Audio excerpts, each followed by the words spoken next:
যুদ্ধবিরতির জন্য ইরানের শর্ত ঘোষণা। ইরান যুদ্ধ ইস্যুতে সর্বদলীয় বৈঠক ডাকল ভারত। ও ইসরায়েলের সঙ্গে চলমান সংঘাতের মধ্যে যুদ্ধবিরতির জন্য কয়েকটি কঠোর শর্ত নির্ধারণ করেছে ইরান। দেশটির ক্ষমতাসীন ইসলামী প্রজাতন্ত্রী সরকারের বরাত দিয়ে এ তথ্য জানিয়েছে আন্তর্জাতিক সংবাদ মাধ্যম রয়টার্স। প্রতিবেদনে বলা হয়, ইরানের শর্তগুলোর মধ্যে রয়েছে যুদ্ধ শুরুর পর থেকে যুক্তরাষ্ট্র ও ইসরায়েলের হামলায় যে ক্ষয়ক্ষতি হয়েছে তার পূর্ণ ক্ষতিপূরণ দিতে হবে। এছাড়া হরমুজ প্রণালীর উপর ইরানের নিয়ন্ত্রণ বজায় রাখতে হবে এবং ভবিষ্যতে ইরানের বিরুদ্ধে আর কোনো সামরিক হামলা না চালানোর নিশ্চয়তা দিতে হবে। এছাড়া ইরানের ক্ষেপণাস্ত্র কর্মসূচির ওপর কোনো ধরনের বিধিনিষেধ আরোপ করা যাবে না বলেও স্পষ্ট জানানো হয়েছে। রয়টার্সের ভাষ্য অনুযায়ী এসব শর্ত ইরানের কঠোর দর কষাকষির কৌশলের প্রতিফলন এবং চলমান কূটনৈতিক তৎপরতার মধ্যেই তেহরান বড় ধরনের ছাড় আদায়ের চেষ্টা করছে। তবে এ বিষয়ে আনুষ্ঠানিকভাবে কোনো মন্তব্য করতে রাজি হয়নি ইরানের পররাষ্ট্র মন্ত্রণালয়। প্রসঙ্গত, ইরানের পরমাণু ও ক্ষেপণাস্ত্র কর্মসূচি নিয়ে দীর্ঘদিন ধরে যুক্তরাষ্ট্রের সঙ্গে উত্তেজনা বিরাজ করছে। গত ফেব্রুয়ারিতে দুই দেশের মধ্যে টানা ২১ দিন আলোচনা চললেও কোনো সমঝোতা ছাড়াই তা শেষ হয়। এর পরদিনই ইরানে সামরিক অভিযান শুরু করে যুক্তরাষ্ট্র, যার সঙ্গে সমন্বয় করে অভিযান চালায় ইসরায়েল। এই সংঘাতে ইরানের বেশ কয়েকজন শীর্ষ সামরিক ও রাজনৈতিক ব্যক্তিত্ব নিহত হয়েছেন এবং দেশটির বিভিন্ন গুরুত্বপূর্ণ স্থাপনা ক্ষতিগ্রস্ত হয়েছে। এখনও পর্যন্ত নিহতের সংখ্যা ২০০০ ছাড়িয়েছে বলে বিভিন্ন সূত্রে জানা গেছে।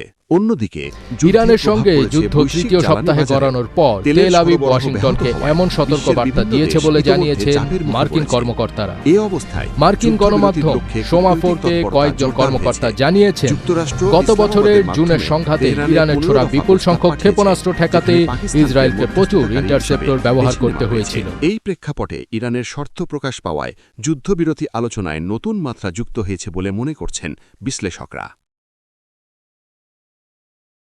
সর্বদলীয় বৈঠক ডেকেছে ভারতের কেন্দ্রীয় সরকার। বুধবার ২৫ মার্চ স্থানীয় সময় বিকেল ৫টায় নয়াদিল্লিকে এই বৈঠক অনুষ্ঠিত হওয়ার কথা রয়েছে। ভারতীয় গণমাধ্যমের তথ্য অনুযায়ী বৈঠকে সভাপতিত্ব করবেন দেশটির প্রতিরক্ষামন্ত্রী রাজনাথ সিং। এতে স্বরাষ্ট্রমন্ত্রী অমিত শাহ সহ কেন্দ্রীয় সরকারের শীর্ষ মন্ত্রীরা উপস্থিত থাকবেন। পাশাপাশি বৈঠকে অংশ নেবেন বিভিন্ন রাজনৈতিক দলের নেতারা। পররাষ্ট্র সচিব বিক্রম মিশ্রি উপস্থিত নেতাদের সামনে চলমান যুদ্ধ পরিস্থিতি এবং এর সম্ভাব্য প্রভাব নিয়ে বিস্তারিত তুলে ধরবেন। উল্লেখ্য, ইরানের পরমাণু কর্মসূচি নিয়ে গত ফেব্রুয়ারিতে তেহরান ও ওয়াশিংটনের মধ্যে দীর্ঘ সংলাপ হলেও কোনো সমঝোতা ছাড়াই তা শেষ হয়। পরবর্তীতে যুক্তরাষ্ট্র অপারেশন এপিক ফিউরি এবং ইসরায়েল অপারেশন রোয়ারিং লায়ন নামে সামরিক অভিযান শুরু করলে পরিস্থিতি আরও জটিল হয়ে ওঠে। এই সংঘাতে ইতোমধ্যে ইরানের বেশ কয়েকজন শীর্ষ সামরিক ও রাজনৈতিক ব্যক্তি নিহত হয়েছেন বলে বিভিন্ন সূত্রে জানা গেছে। দেশটির বিভিন্ন গুরুত্বপূর্ণ স্থাপনা ক্ষতিগ্রস্ত হয়েছে এবং প্রাণহানির সংখ্যাও ২০০০ ছাড়িয়েছে। অন্যদিকে ইরানও পাল্টা জবাব হিসেবে ইসরায়েল এবং উপসাগরীয় অঞ্চলে অবস্থিত মার্কিন ঘাঁটিগুলো লক্ষ্য করে ড্রোন ও ক্ষেপণাস্ত্র হামলা চালিয়ে যাচ্ছে। এর ফলে পুরো মধ্যপ্রাচ্যে নিরাপত্তা পরিস্থিতি আরও নাজুক হয়ে উঠেছে। যুদ্ধের প্রভাবে আন্তর্জাতিক জ্বালানি বাজারেও অস্থিরতা দেখা দিয়েছে।